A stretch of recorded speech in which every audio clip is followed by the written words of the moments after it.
Вината за тоа дека Акиф Равмановски, еден од шефовите на наркогрупата Барон, се нашол на листата на помилувани лица за премиерот Христијан Мицкоски во претходната влада, иако одлуката е донесена за време на оваа. Равмановски е осомничен за обид за убиство во Чаир, кое се случи пред 10 дена, додека тој излегувал секојдневно од затворот и Дризово со дозвола за работен ангажман. Пред инцидентот одлуката за негово помилување веќе била донесена, а потписот го ставила шефицата на државата Гордана Силјановска-Давкова.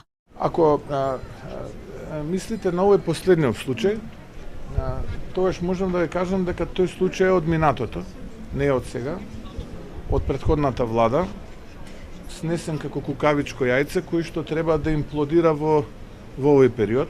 Мицкоски конкретно не кажа дали Министерството за правда сноси одговорност, бидејќи една од забелешките на комисијата е дека не им помага во филтрирањето на оние кои треба да бидат помилувани. Ставот на Мицкоски всушност е на иста линија со Министерството, кое во соопштението исто така обвини за кукавичко јајце.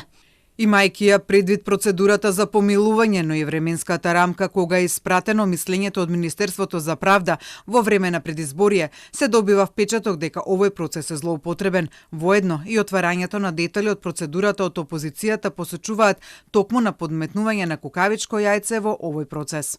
Министерството воедно не дало зелено светло за ниту еден осудени кој барал помилување.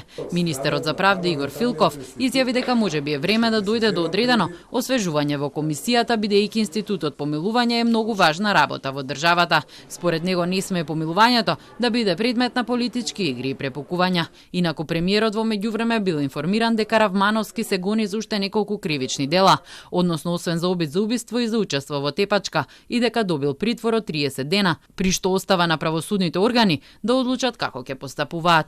Професорите Методија Каневчев и Гордан Калајџиев, претседател и член на комисијата за помилување, во средата за Телма рекоа дека немале информации дека Равмановски е лидер на клан, а одлуката за да биде помилуван ја донеле пред да се случи оружениот инцидент во Чаир. Да знаеле за ова, веројатно немало да добие зелено светло од нив. Сметаа дека нападите се неосновани и со политичка позадина.